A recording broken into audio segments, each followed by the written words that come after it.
the rare American Penguin dust jacket paperbacks.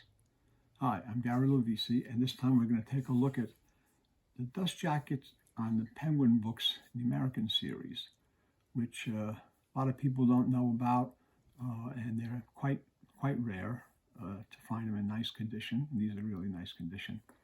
There's 6 altogether, and I'm going to show you all of them, and then I'm going to show you another one book, something special.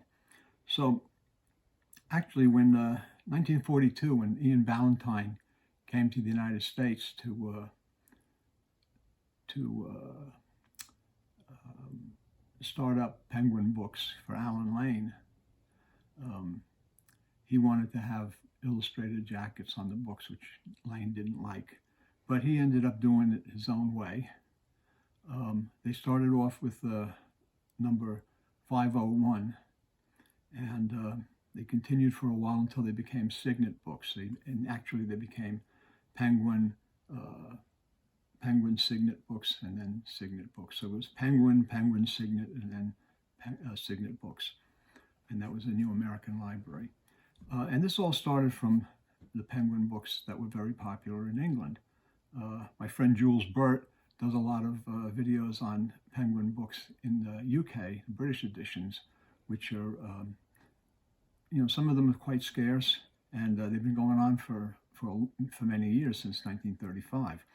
The American Penguin series started in 42 with number 501. And some of the early books were reprinted, and they were reprinted with dust jackets. And there is, as far as I know, no reason why they reprinted them with dust jackets. There could be many reasons, but as far as a specific reason why, I'm not really sure. Some of these were reprintings, second printings, or fourth printings, and they had the dust jackets. But in other books, it's the first printing. So it's and we're going to look at that now. So I'm going to just show you the first one, earliest in the series. Was this a beauty? Number 503, Death of a Ghost by Marjorie Allingham. And beautiful, beautiful cover, and it's a dust jacket. And the thing is, the dust jacket is on so good, so well, that you wouldn't even know almost that it was a dust jacket. Here it is. That's the cover of the first printing, and I believe this is the second printing. These books are really scarce, and the books are very delicate, and the dust jackets are very delicate. So you have to be very careful with them. The paper is tanned, yellow, but that's because it's just so old. So this is the fourth printing, actually. The first printing was from 1942. This is 1946. So in 1946, they decided to do a little different style in the cover, and they sexed it up a little bit, a little good girl art, a little drama, crime, murder, mayhem, instead of the Robert Jonas cover that they had on the first printing. They published a lot of books in the series early on, and Penguin by book number 575, and I have to be very careful with these. In 1946, this is the first printing, and they published the cask. So this is the cask from 1946. Now you can see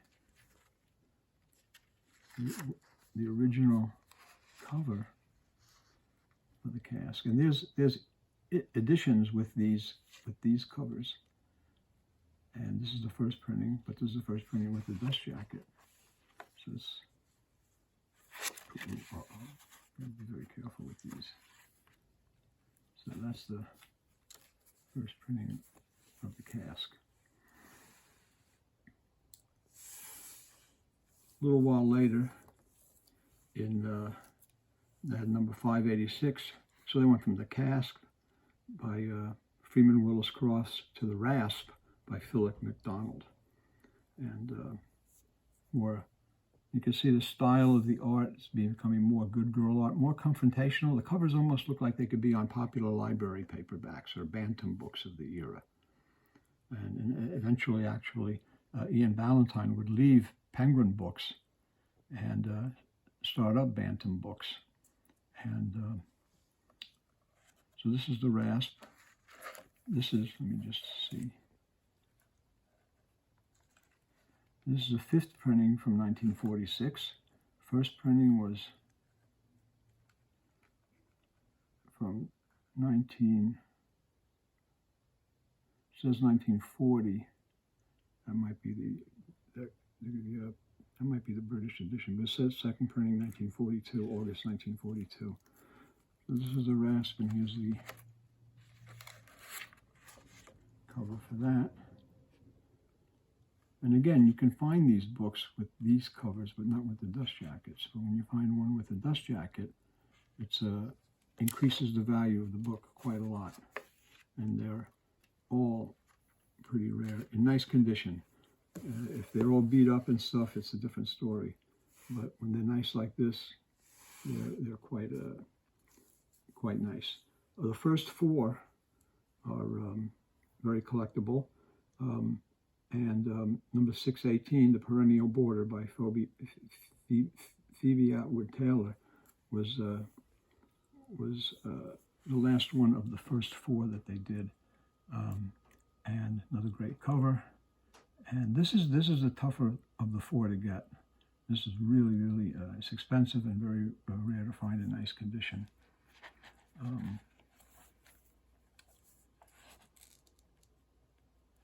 This is the first Penguin printing from 1947.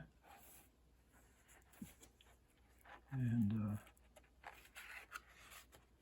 so that was the cover. So these had Robert Jonas covers. You can see the signature. And he did a different style, a designy style on all of these books. And then they wanted to do them with more illustrative cover art. You can see also it has the Penguin Mystery, so that harkens back to the British style to a certain extent with the Penguin and the Penguin Mystery Penguin Books. But you do not see that as prominent on the books with the dust jackets. You wouldn't even know if they picked up this book right away if this was a Penguin book or not. So are you saying not all of the first editions were published with the dust jacket? Only some? Only these, yes. The ones I'm showing you, of the American Penguins. So these are the four. Now, eventually Penguin became Signet Books. There was a time when Penguin was Penguin Signet. They were a short time, there's a bunch of books published. Maybe like a year and a half, it was Penguin Signet, and then the books were Signet Books, which was New American Library. So when it became Signet, this is number 538 of the Signet series. What happened was Ballantine sold out his part of Penguin and started up Bantam Books around 1946, 47, 48, around that time. And as far as American Penguin Books became Signet Books, and they became the New American Library, which was by Victor Weybright and I forgot the other person's name. Senior moment. We'll put it in the description if you remember. Weybright and Talley were, I think, Victor Weybright was the prime mover in New American Library. So that was a different publisher. Became a different publisher, and Ballantine's influence was out, and he was doing Bantam Books. So they did have two books, kind of unmistakably, or I don't know why. They did in dust jackets. It might have been an experiment, It might have been they wanted to sexy up the cover art or maybe make it more dramatic. So this is number 538. This is The Laughing Fox by Frank Gruber. Gruber's a great writer. He wrote some great westerns and, mysteries. This is from...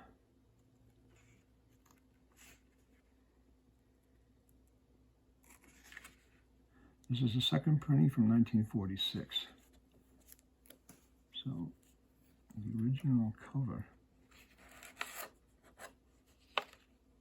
was, again, it's a Penguin book, 530, was it 538? Yeah, 538. So it was originally, the first printing was a Penguin book, and then, because Gruber was such a popular writer, they did it with the dust jacket as a signet now, and you don't see anything about Penguin on it. So now it's a signet book. And they did it for another book, another Frank Gruber book, which is The Talking Clock. These are two really good, famous mysteries by Frank Gruber. This one actually, this is the last one that they did with the dust jacket. These books are really, really delicate, and the dust jackets are delicate. I'm trying to be very careful with them. I don't want to damage them or wear them any more than they already are. This is, again, the first printing was 1944, and this is the second printing from 1946. So this is number 545. So this is Signet number 545. But if you look at the original first printing, that would be the cover of the book. And it was 545, Penguin book. And then it became a Signet book with the dust jacket. So Gruber, they didn't do this on all the Penguin books that were reprinted by Signet. They just did it on these two because they were by Frank Gruber, and Frank Gruber was a very, very popular author. So these are the 6 Penguin Signet books in dust jacket, and they're all rare. Of the 6 of them, this is probably one of the rarest ones. Never see it in nice shape, and these 2 are very, very rare. And you can see even my copy is not so great, but I'm just very happy to have it. And so those are the Penguin books. Now I'm just going to show you something that, just for the hell of it, Ballantine books. So when Ian Ballantine, eventually, we talked about how 1942 he came to the United States, he started American Penguin Books. He was doing Penguin books, and then he left Penguin and he started Bantam Books. After he left Bantam Books, in 1953, he started 52, he started Ballantine Books, and that had a long run. He put his name on the as the publisher, so it was a Ballantine book, and that was the BB Ballantine Book logo. And they published a lot of science fiction, westerns, a lot of good stuff. And they had one book that had a dust jacket on it, and I don't know why, but it was Con Cannon by Frank O'Rourke. It's book number 10. This is the book with the dust jacket, and the dust jacket is by Robert Maguire. And I don't know who did the cover art on this one. This is the regular printing. Now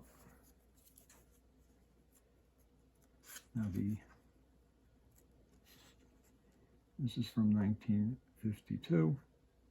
There's no other printing date or any information in here.